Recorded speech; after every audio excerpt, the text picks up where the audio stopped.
Our idea is to design this header where we have this logo, this menu, headline, right here luxury cars for every lover, the explore button, and this background video. At the beginning, we're not going to be designing this button because it's complex and it may be harmful for you. So we're going to be doing some more stuff in other sections. Then we're going to come back to this button. And at the beginning, we're not going to be designing this background video right here. So let's start with the delimitation of our area where we have this clip path and the logo button with text right here. Let's simply come here and start removing stuff that doesn't really make sense for us and start writing what we really want to have. Let's start with the header, and the class is going to be header. Inside of the header, we're going to have the logo, and this logo is going to be absolutely fixed right here. So let's pop it inside of a box. So let's simply say header logo box. Nice. Here we're going to have a link that's going to take us to this page, index.html, because it's the link to that image. Inside of it, we're going to say we are going to insert image, home, logo white to access this one, and the alternative text. I have split it here my IDE, but it doesn't really matter right now. I'm going to show you why sometimes you may want to split it. 7 cars logo is going to be the alternative text. Let's go to the next part where we have the text which says luxury cars for every lover. So let's say this is going to be header text box. Inside of it, we're going to have H1 luxury cars for every lover. Save it. Finally, we have a button, yes, that takes us to nowhere but says explore. Record tag nowhere. The class is going to be button and it's going to say explore. Let me save. Let me go there and see if we have. Here it is. The structure is here, but our goal is to make it appear as we see here. We're talking about the header. This is layout. So let's create here header.sc CSS, and we have to import it in our main. Add import. Inside of layout, you have this one, semicolon, save. Go to your header. What you are going to have is to select your header. If you forgot what your header is, you can simply come here and go split to the right and select here so that you can stay with both of these windows and see what's happening. And you can click on Ctrl B to hide the Explorer, okay, if it's fine for you. Inside of my header, I'm going to say that the height is going to be 90% of the viewport height, followed by the width, which is going to be full width, 100%. And I'm going to be having a clip path, which is going to be a type of polygon. So let's start here on our top left corner. We have it on the X, which is horizontally from left to right, and Y, which is vertically from top to bottom. Everything here is on its 0 position on X and Y. So let's say 0, 0 coordinate. Let's go, and here on the top right corner we have it on X fully filled, and on Y is still on 0. So let's say here, this is simply a basic math, please understand it, and it's not complicated. I think explaining it in such a way that you can understand. So X 100% and Y 0. Next, what we have is here on X is 100%, but on Y is not 100%, because if it was, it would be right here aligning to this part. So X 100% and Y some 85%. Okay, so let's say X is 100% and Y 85%. Finally, we have this part right here, which is X 0 and Y 100%, right? So X is 0 and Y 100%. Let's save, and we're going to be giving a background color so that we can see, have a better viewing. I'm going to choose just this one, choose anyone, and just to write it, save it, the main. Here we have, okay, we don't have it working. Oh, here we have, it should update automatically, but here we have, it's the same style that we have here in. let's start talking about our logo. We're not going to cover menu right now and the background because they are a bit complex. With more practice, we're going to be doing that.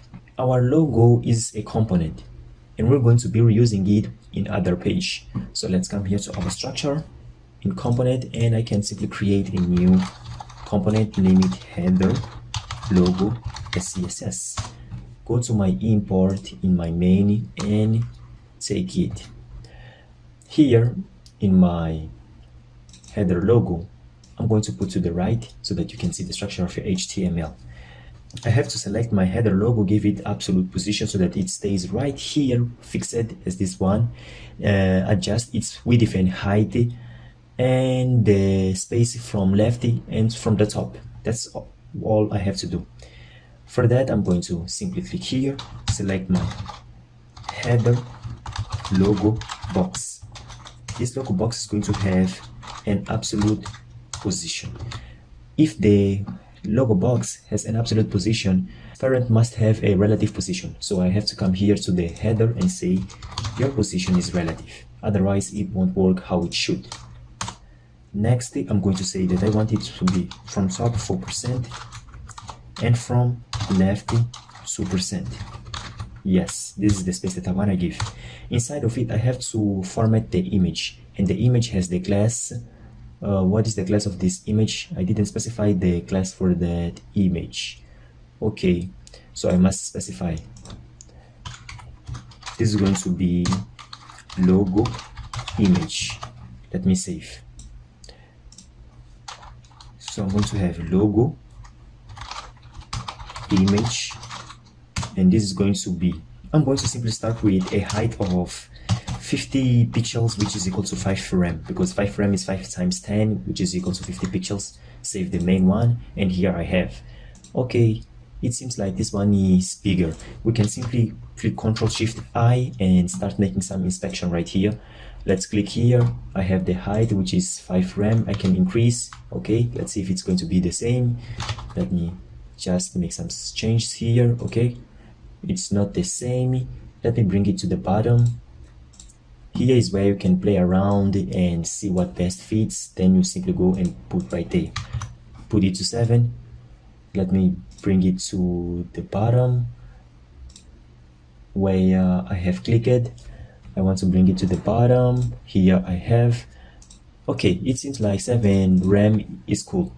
So let me simply come here and change it to 7 rem. Save. Then save my main. Go there and see. I'm going to remove this. Everything is here. Okay, you can see it's on the same position. Cool. Nice. Now let's talk about this text right here. This text is placed somewhere. Let's find it first. It's here in the header text box. We come here to our header because it's inside of the header, and simply start formatting our text box. In our text box, we want it to also have an absolute position. How its parent, which is header, has a relative position. Now we don't have to specify it again. I want it to be from top something like 40%. No, 40%, and from the left I want it to be something like 20%, and I want it to have a translate on both directions, X and Y. When I say translate, I want it to shift relatively to itself, minus 10% on the X direction, which is going to from left, and minus 40% on the Y direction. Let me save and see how it looks like right now. It's not where it should be, but let's simple change first its typography. It's going to be much better in order to compare to other results. What we can do here is simply start working with the typography. I'm going to put it here, a new class to this h1, and say this is going to be heading primary, and all the elements with this class are going to have the following style. I want to have the color which is white, so I'm going to say color white. I have to put it in my variables. Let me do it right now. Variables. So I'm going to say color white. This is FFF. Save it. Then go back to typography. Save. Right now it's nice. Next, let me say text transform. I want it to be uppercase. The font size, that one I know is 5 rem, which is 50 pixels. This is what I'm saying just with sure, because I have tried and I have the results. So when you do your design for the first time, you have to simply try and find what is going to fit. Let me save it and see how it looks like. Nice. Okay, now I have to make it fit exactly where it must be. Let me go and talk about the spacing. I want it to be, let me simply use the inspector because I can make some changes there and find it better. Where are you? Here I can see heading primary. I want this box. I can find the transform is okay. Here we have the transform, and I want to open it. It should be more up. So let's simply try to change here to negative 38 and try to change it to top, be equal to some 38, and move it a little bit to the left side, some 10%. So let's see. Okay, but other stuff comes here like this button, and for now it's fine. So let's put these results in our code. Negative 38, negative 10, and here 10 with 38. Let's save. That part has been done. Let's continue on the next lecture, where we're going to be putting this button right here and this animation that we have as we enter. You can see? Yes.